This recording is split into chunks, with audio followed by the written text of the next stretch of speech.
Hola a todo el mundo y bienvenidos a Danicultura, el podcast en el que trataremos temas en base a las éticas de la permacultura y alguna cosita más.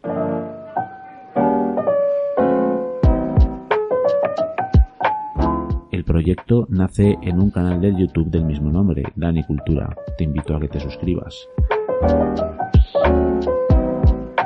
Espero que os encontréis muy a gusto y vamos allá.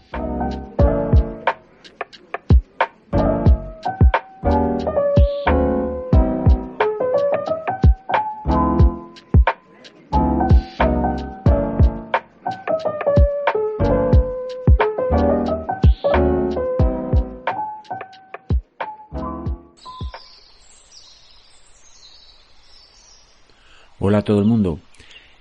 El otro día, dando un paseo por el pueblo que representa a la comunidad de Danicultura, ya sabéis, Danicultura viene de un canal del YouTube.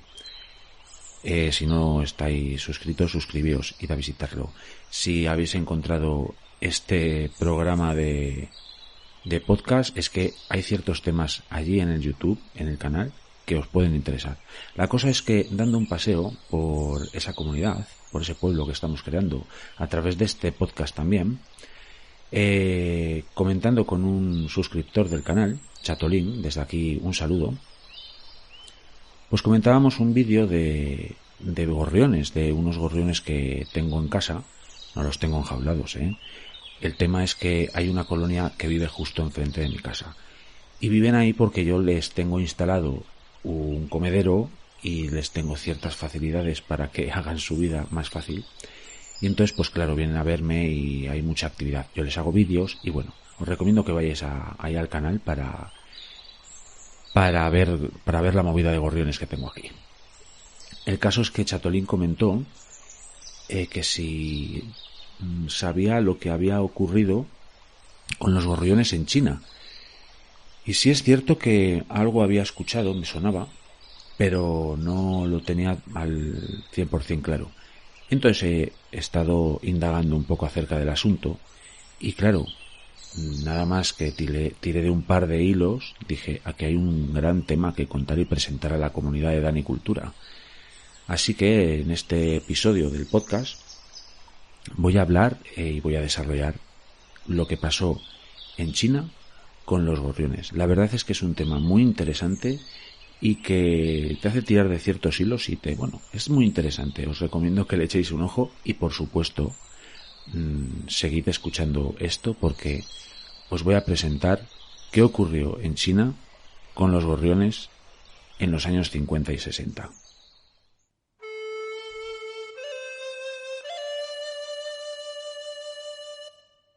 ¿Qué ocurrió en China con los gorriones? A lo largo de todo esto que os voy a contar vais a ver la ida de olla que hubo en China con el tema de los gorriones. En todo esto es clave un personaje que es Mao Zedong, por todos o casi todos conocido. Mao Zedong, un líder muy carismático de China de aquellos años, llegó al poder en China. Accedió al poder de China en 1949 después de una guerra civil que duró unos cuantos añitos, duró desde 1927 a 1949. El caso es que este hombre era el líder del Partido Comunista Chino y a su llegada al poder pues instauró en China pues una república comunista. Adaptó el modelo que ya existía en la URSS, en la Unión Soviética, a la idiosincrasia china.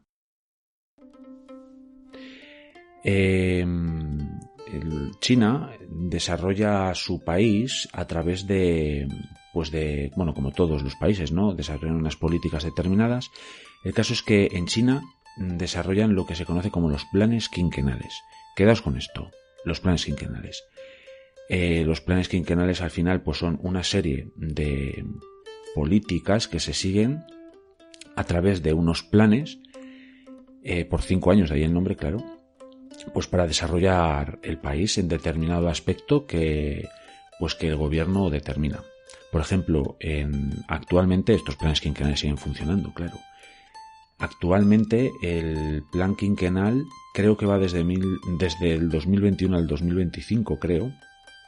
Y pues ahora mismo están intentando desarrollar el país, evitando que su principal fuente de riqueza sea la exportación, para centrarse en una especie de, por decirlo de algún modo, de consumo interno por parte de China. Pero bueno, nosotros nos tenemos que ir más atrás en el tiempo. Concretamente a nosotros el plan quinquenal que nos interesa es el segundo plan quinquenal. Tuvo lugar desde 1958 a 1962. Ese plan, todos los planes quinquenales se les pone un nombre, y este plan quinquenal tuvo un nombre un poco pomposo. Se llamó el Gran Salto Adelante. Y el tema es que lo que pretendía el gobierno chino era pues industrializar China. China era un país lleno de gente, muchísima población para los años, pero se basaba pues en economía un poco de subsistencia, una economía agraria, y como os dije antes, querían adaptar el modelo soviético. Y la Unión Soviética era un país que ya desarrolló su industria durante la Segunda Guerra Mundial y posterior a ella, pues se desarrolló mucho. China quería emular eso, y aquí está ese segundo plan quinquenal para hacerlo, el Gran Salto Adelante.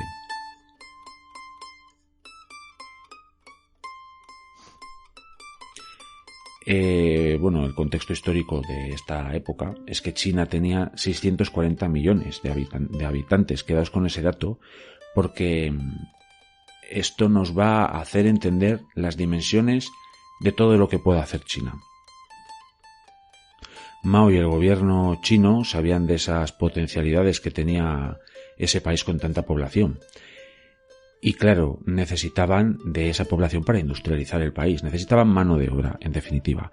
Por tanto, en esa época se produjo un éxodo rural a centros de trabajo, a ciudades, incluso seguramente se construyeron ciudades ad hoc para desarrollar todo este plan.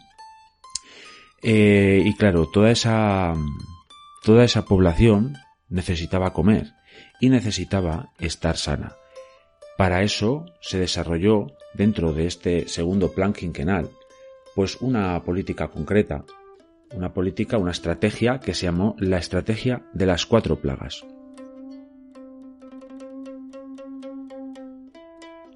Con esta estrategia de las 4 plagas se buscaba, entre otras cosas, que la población se mantuviese sana y que tuviese alimento.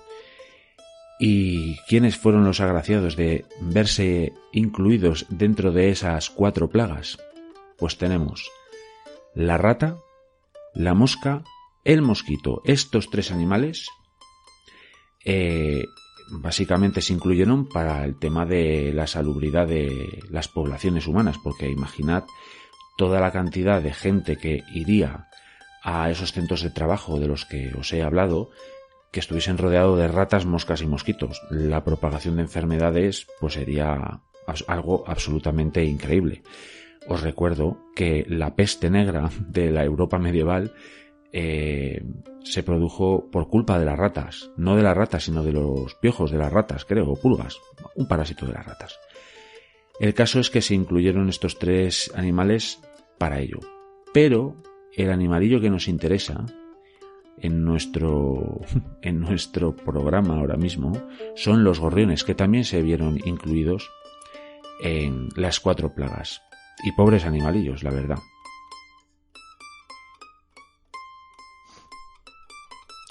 Bueno, si habéis visto alguna vez un gorrión, que entiendo que sí, porque es un animal muy común y que se ha desarrollado prácticamente junto al ser humano, depende mucho de nosotros, pues su comportamiento ya lo veis, es un animal gregario, forma grandes colonias. Aquí, como os he dicho, enfrente de mi casa tengo una bastante grande. Tiene una estructura jerárquica bastante marcada, son muy peleones, están todo el rato pegándose. Y bueno, mi experiencia con ellos es fantástica. Yo les puse hace tiempo un comedero, tardaron en encontrarlo. Pero una vez que lo descubrieron, pues no hacen más que venir a comer y comen mucha cantidad de grano. Y esto es una de las cosas que llamaron mucho la atención a Mao, que comen mucho grano. Los expertos de la época le comentaron a Mao que un gorrión podía llegar a comer 4,5 kilos de grano al año. En mi experiencia personal, sinceramente creo que se quedan cortos, pero adelante, 4,5 kilos de grano al año. Mao se quedó mucho con este dato y claro, imaginad la cantidad de gorriones que puede haber o podía haber en China por aquel entonces. La cantidad de grano que se iba solo en la alimentación de esos gorriones pues era muy grande y él, os recuerdo que lo que quería era industrializar China, no quería dar de comer a los gorriones. Por tanto, toda la cantidad de comida que se comiese en los gorriones era comida que no comía la mano de obra de China, las personas. Entonces, Mao se quedó solo con eso que le dijeron los expertos. Sin embargo, los expertos le estaban comentando otras cosas que más adelante os comentaré.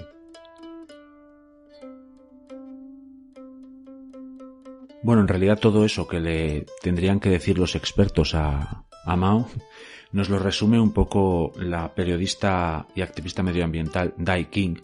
Perdonad por mi chino mandarín, no lo tengo repasado últimamente. Y comentó esta mujer, Dai Qing, que Mao no sabía nada de animales. No quiso discutir su plan ni escuchar a los expertos, simplemente decidió que había que matar a las 4 plagas.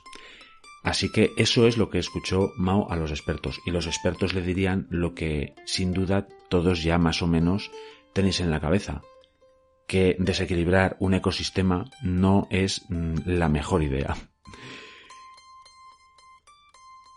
Así que, como os digo, el plan de las 4 plagas básicamente era acabar con esos 4 animales incluidos dentro de las 4 plagas.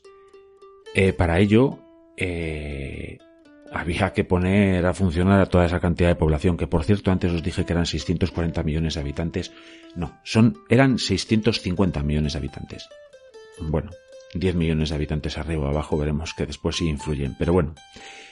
El tema es que el plan era que toda la población estuviese absolutamente concienciada de que esos animales eran una plaga y que había que acabar con ellos. Y para ello se implementó una campaña publicitaria que no dejaba espacio para la imaginación. Hay varios, se pueden consultar en internet, lo ponéis ahí, segundo plan quinquenal, las 4 plagas, y aparecen muchísimas fotografías de la época, las campañas publicitarias y demás. Una de esas campañas era un cartel en el que había una daga clavada en el suelo que atravesaba al mismo tiempo a un gorrión claro, un mosquito, una mosca y una rata.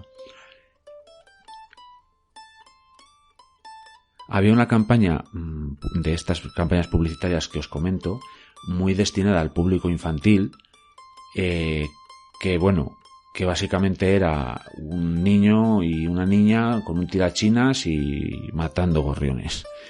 Además de poder comprobar en internet cómo eran estas campañas publicitarias, podéis ver fotos de la época de la cantidad de gorriones muertos que acarreaba la gente. Era una pasada, la verdad es que un drama a todos los efectos, y a ojos de actuales, pues eso era un crimen total y por supuesto un drama medioambiental que iba a empezar a generar problemas.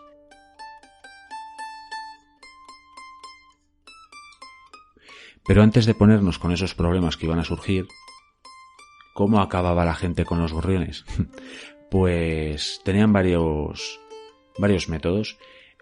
Uno, como os comentaba, pues eran los tirachinas de los niños, y en esa campaña publicitaria que os comento, más destinada al público infantil, pues los niños se volverían locos y tarumbas para matar gorriones. Otra manera que tenían de acabar con los pobres gorriones es que, bueno, si veis cómo se comportan los mismos, pues veréis que es un animalejo que no para, está todo el día revoloteando, buscando comida, peleándose, bueno, esta no para. Por eso de ahí que necesite tanto alimento para reponer fuerzas. Tienen un metabolismo muy acelerado y necesitan descansar. Por la noche os aseguro que están constantemente durmiendo y duermen bastante. Ellos se suelen levantar cuando os estoy grabando esto, que es otoño-invierno. Ellos se despiertan sobre las 9 menos cuarto y yo creo que llevan guardados desde las 7 de la tarde fácilmente y estarán ahí descansando y tal. Bueno, pues la población china de aquella época lo que hacía precisamente era evitar que descansasen. Tenían una táctica de hostigamiento que era golpear cacerolas, golpear sartenes, hacer mucho escándalo, y así hacían que los animales no descansasen lo suficiente y caían como moscas, se morían de agotamiento. Sin embargo, la manera más habitual que tenían de acabar con los gorriones era a través de el envenenamiento. El envenenamiento que, claro, como os podéis imaginar, no creo yo que fuese una cosa muy selectiva.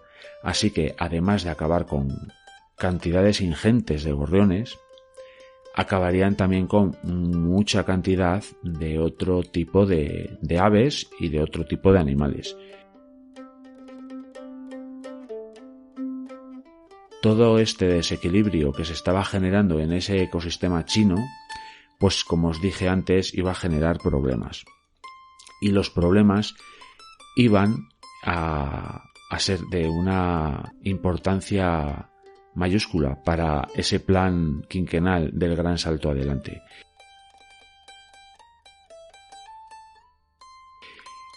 Y es que hay plagas que, si no tienen un depredador natural que se las coma, pues se desarrollan a toda máquina.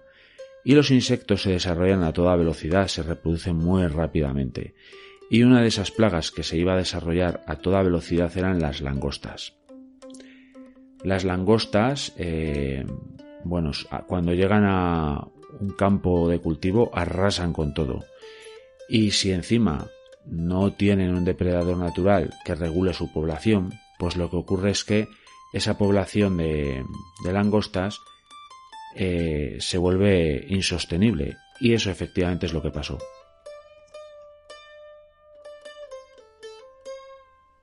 Además del desarrollo exacerbado de la población de langostas a causa de la falta de gorriones, y estoy seguro que de otro tipo de animales, de aves que se comían las langostas, en 1960 hubo una sequía enorme en China.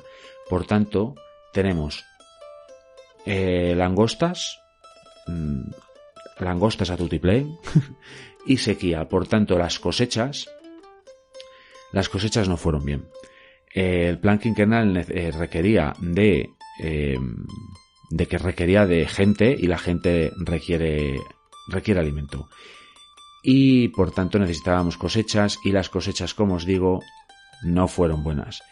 Así que pasamos a otro momento histórico en China, y ese momento histórico se conoce como la Gran Hambruna.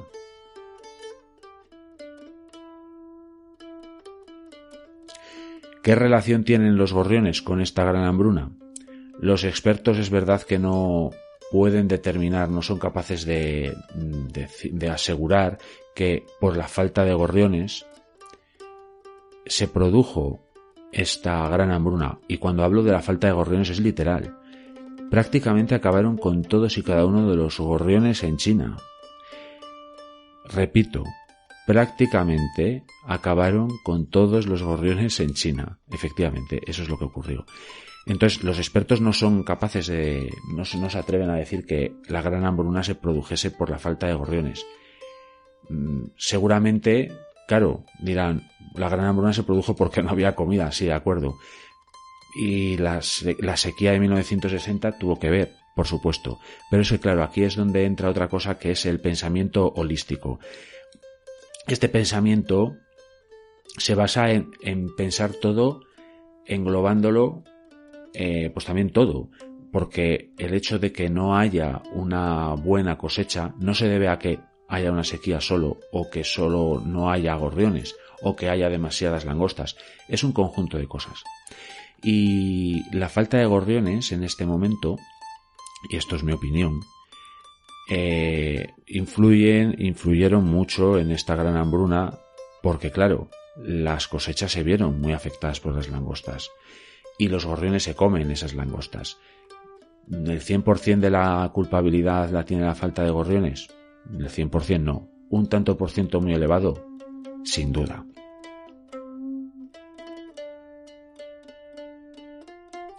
Así que efectivamente, como os digo, hemos entrado en el periodo histórico de China de la gran hambruna. Y para que os hagáis una idea, quedaos con el dato que os voy a dar ahora mismo. China, antes del inicio del segundo plan quinquenal, el gran salto adelante, crecía al año en torno a entre 15 millones de habitantes, 20, depende de los años, pero más o menos por ahí. Todos los años tenían ese incremento poblacional. Cuando terminaron el segundo plan quinquenal y se normalizaron las cosas, seguían creciendo a ese ritmo. Bueno, pues en el periodo que va entre 1959 y 1961, solo crecieron en 2 millones de habitantes. Ahí hay una falta de crecimiento enorme. Si vemos el patrón de crecimiento, en esos años deberían de haber crecido pues más o menos una cosa parecida. E incluso podríamos decir que más, si el plan hubiese funcionado. Porque si querían potenciar la economía china, eso al final siempre redunda en un aumento poblacional. Pero bueno, la cosa es que según el patrón que tenemos de crecimiento, deberían de haber crecido en esa época, pues eso, en torno a unos 15-20 millones de habitantes al año.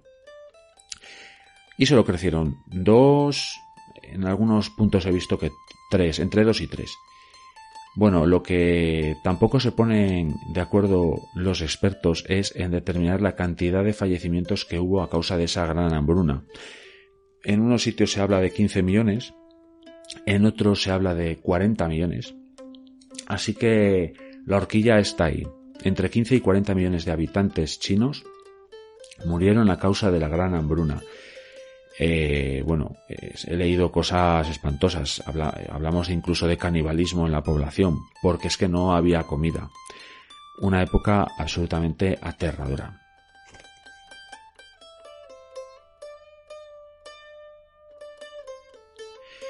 Tras escuchar todo esto que os he contado, entenderéis que esa estrategia de las 4 plagas necesitaba ciertos retoques y, por supuesto, el primero fue eliminar de la lista a plagas a exterminar a los gorriones y se introdujo a los chinches, que por otro lado los chinches también serían depredados por los gorriones, pero bueno, el caso es que se eliminaron los gorriones de ese listado y pasamos China pasó de querer acabar con todos los gorriones, cosa que por cierto ya os dije antes que casi consiguieron, a importar gorriones.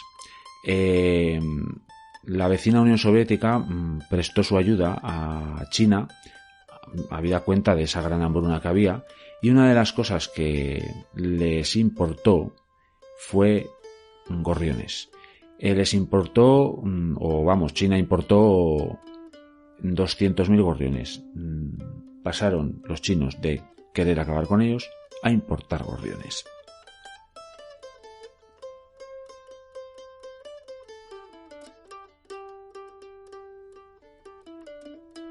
Y es que China había aprendido a la fuerza y por las malas que si desequilibras un ecosistema, pues se generan muchísimos problemas que en una primera instancia no eres capaz de determinar que van a ocurrir.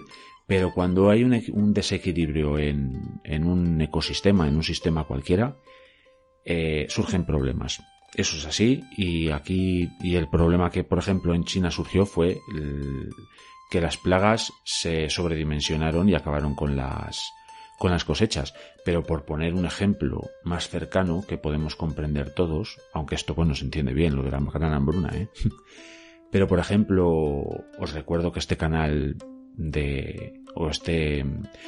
este programa de iVoox viene de un canal del YouTube, Danicultura, que surgió en un huerto. Y en los huertos hay veces que, según se haga un manejo u otro, se generan muchos desequilibrios.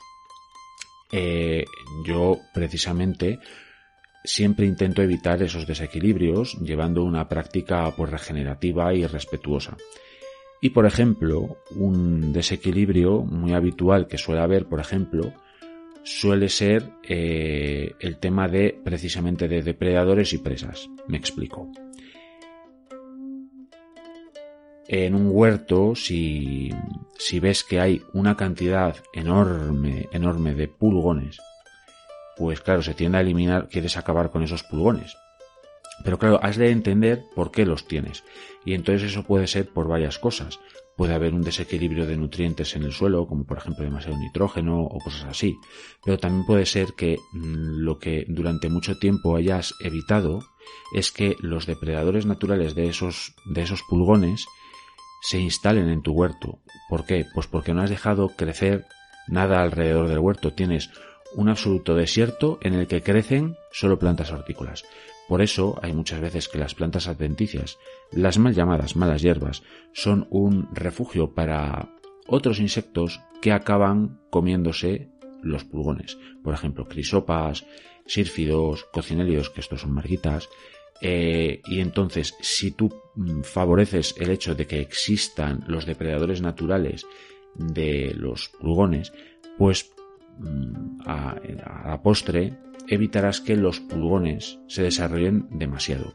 Y por otro lado, si tú, por ejemplo, ves al primer pulgón que ves, acabas con él, nunca esos depredadores naturales que van a mantener ese equilibrio ecosistémico en el huerto van a poder alimentarse de nada, entonces no van a llegar a integrarse dentro de tu sistema huerto.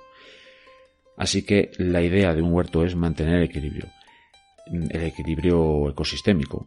Y en China también ese debía de haber sido la idea, mantener un equilibrio ecosistémico. Pero se perturbó por completo ese equilibrio y como consecuencia aquí tenemos la gran hambruna. Pero ese tipo de desequilibrios no suceden solo en la China de los años 50 y 60. Suceden a día de hoy por todos los lados. De hecho, el planeta está en una situación bastante mala, entre otras cosas, porque claro, encima aquí intervienen muchos factores, pero los desequilibrios ecosistémicos que existen a día de hoy generan muchos problemas y muchos problemas en diferentes campos. Por ejemplo, la población desacerbada de corzos y jabalíes pues está íntimamente ligada a la falta de depredadores naturales que tienen. Su depredador natural sería el lobo, pero el lobo no tiene la población suficiente como para, pues acabar con toda esa cantidad de población de jabalíes y corzos, por ejemplo. ¿Qué más desequilibrios existen? A causa, por ejemplo, en tema huertos, tema agricultura a gran escala, ahí hay muchísimos desequilibrios, como os dije, en un huerto pequeño familiar, pues esto llevado a un gran campo agrícola, pues existen enormes desequilibrios, porque lo que se ha intentado siempre es, pues eso, utilizar plaguicidas que al final acaban tanto con los depredadores naturales de las plagas como con las propias plagas. Entonces ahí hay un desequilibrio.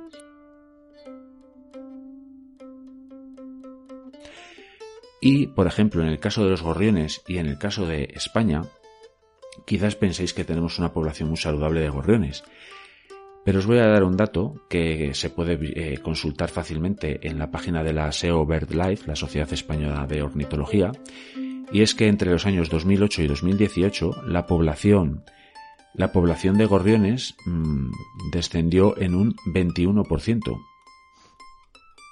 Y ese 21% llevado a número de individuos son 30 millones de individuos, 30 millones de gorriones que literalmente han desaparecido. Y ahora sabemos, con esto que os he contado, qué ocurre cuando faltan gorriones en un ecosistema.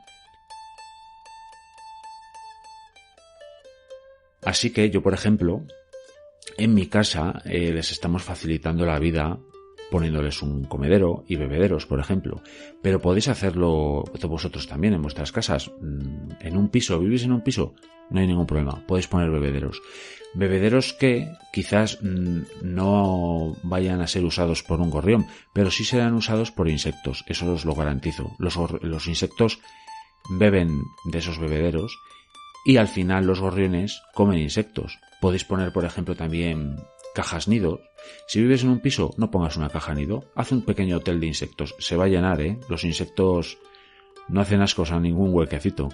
Y eso al final va a redundar en la población, por ejemplo, de gorriones, porque comen de esos insectos.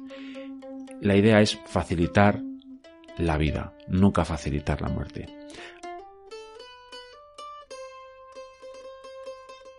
Ya sabéis lo que ocurre cuando se desequilibran los ecosistemas y ya sabéis lo que ha ocurrido o ocurrió en la China de los años 50 y 60 en el segundo plan quinquenal.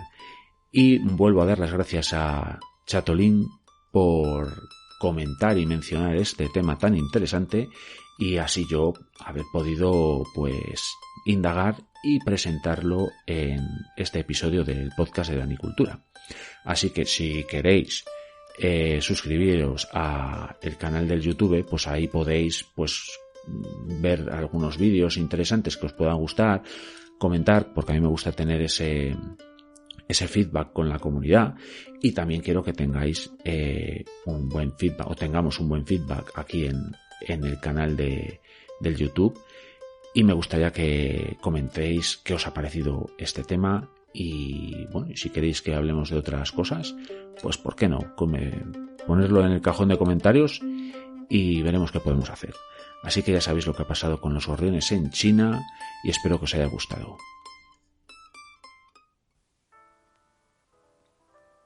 Bueno, pues ya sabemos lo que le pasó a los pobres gorriones en China. Y bueno, como ya os he dicho, este proyecto de Danicultura surgió en un huerto, en un canal de YouTube que trata de huertos y de demás temas. Ve a suscribirte, seguramente encuentres cosas interesantes. Si has encontrado este programa de podcast, seguramente estés interesado en ese tipo de cosas.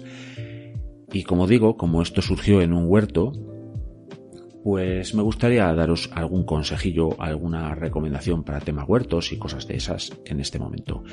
Por ejemplo, y a colación del tema que hemos tratado, que se basa al final en un desequilibrios en los ecosistemas, pues un huerto no deja de ser un sistema, un ecosistema, y en el que hay que favorecer que no se generen esos desequilibrios, porque cuando ocurren tenemos problemas, tenemos exceso de plaga o tenemos falta de nutrientes por lo que sea. Hay que buscar un equilibrio. Y una buena manera para no desequilibrar el tema de las plagas, por ejemplo, es tener unos bordes, el perímetro del huerto, bueno, pues que no sea un desierto, que tenga plantas, que tenga vida. Por ejemplo, buenas plantas para que alberguen fauna auxiliar son, por ejemplo, las plantas de hinojo o las plantas de zanahoria silvestre, por ejemplo, o cualquier tipo de plantas, porque ahí los insectos benéficos, los depredadores en definitiva de, por ejemplo, pulgones, por poner un ejemplo, pues se refugian ahí. Y además en esas zonas proliferan también pulgones, pero son pulgones que no afectan a las plantas hortícolas. Sin embargo, los depredadores no van a hacer ascos a un pulgón que coma, por ejemplo, hinojo o uno que coma lechuga. Al depredador le da igual, come pulgones. Así que el favorecer unos bordes con vegetación, eso redunda en el equilibrio ecosistémico del propio del propio huerto, y al final te vas a ver beneficiado porque no vas a tener que gastar tanto tiempo en acabar con las plagas, etcétera. Y por otro lado, otro consejo que os doy es que si detectáis en vuestras plantas pulgones, no os alarméis así de primeras. Si no son muchos, bueno, podéis acabar con ellos un poquitín con el dedo, pero tampoco pasa nada si hay algún pulgón. ¿Por qué? Porque si no tienen nada de comer, los insectos auxiliares, los benéficos, los depredadores, por ejemplo las mariquitas, los sírfidos, las crisopas, pues nunca van a llegar a tu sistema a establecerse y así mantener a raya todas esas plagas. Así que estos son un par de consejos que os doy. Si queréis llevarlos a cabo, yo creo que es una muy buena práctica. Para más consejos, id al canal de Danicultura del YouTube.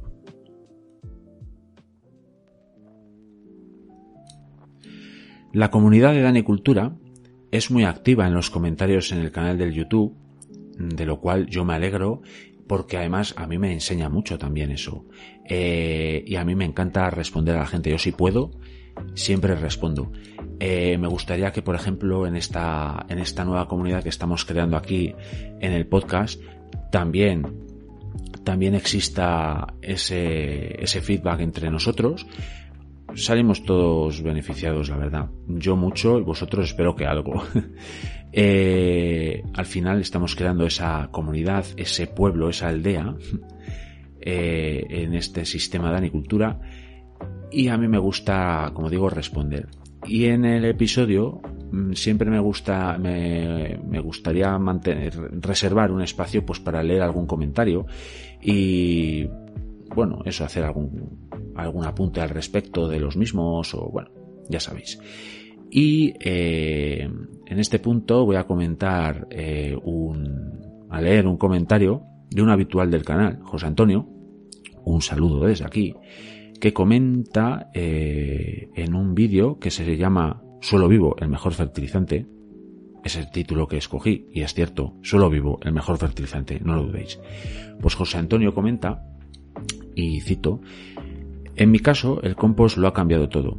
Empecé a compostar el residuo de la cocina con mis hijas por inculcarles valores medioambientales, y hemos acabado creando un suelo fértil donde antes había uno estéril y compactado, y sobre este un huerto repleto de biodiversidad, que es la demostración práctica de que no se necesita ningún tipo de fertilizante químico, ni insecticidas ni plaguicidas para cultivar hortalizas.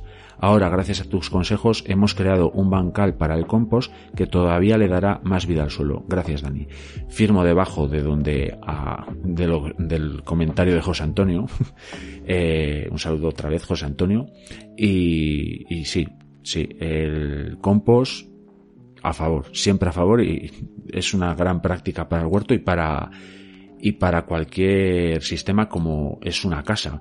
En una casa podéis compostar sin ningún problema, no va a generar olores, no va a generar problemas, y va a ser algo fantástico porque va a atraer a mucha biodiversidad, vais a generar un fertilizante extraordinario para vuestras plantas y vais a hacer una gestión de vuestros residuos absolutamente respetuosa con el medio ambiente, porque va a ser cantidad, por ejemplo, de viajes de camión que no van a ser necesarios. Esto hablando de una casa que tenga un poco de jardín, por ejemplo. En un piso no podéis compostar, lo siento. Sin embargo, lo que sí podéis hacer es vermicompostar, es decir, utilizar lombrices para gestionar esos residuos. Podéis hacerlo en un piso, no hay ningún tipo de problema. En cajas de poliespán o en botes de pintura, si vais a mi canal de YouTube, a Danicultura, ahí veréis bastantes vídeos acerca de vermicompostaje. Hay una serie de cómo arrancar el vermicompostaje. De hecho, ahora mismo estoy trabajando en esa serie, estoy haciendo vídeos. Y en un piso podéis perfectamente reciclar o transformar vuestros desechos orgánicos en un fertilizante y no tenéis por qué echarlo todo a la basura. Si utilizáis un bote con lombrices, podéis echarlo ahí y vais a a evitar muchos paseos del camión de la basura, lo cual redunda en menos emisiones de CO2 al planeta.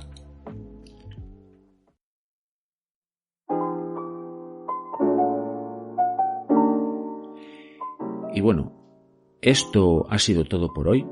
Espero que os haya gustado, espero que os suscribáis tanto al canal del YouTube como a este podcast y sobre todo espero que os sirva y sobre todo también espero que comentéis, porque así vamos a ir creando comunidad, ir creando pueblo, aldea de Dani Cultura y así poder enriquecernos todos.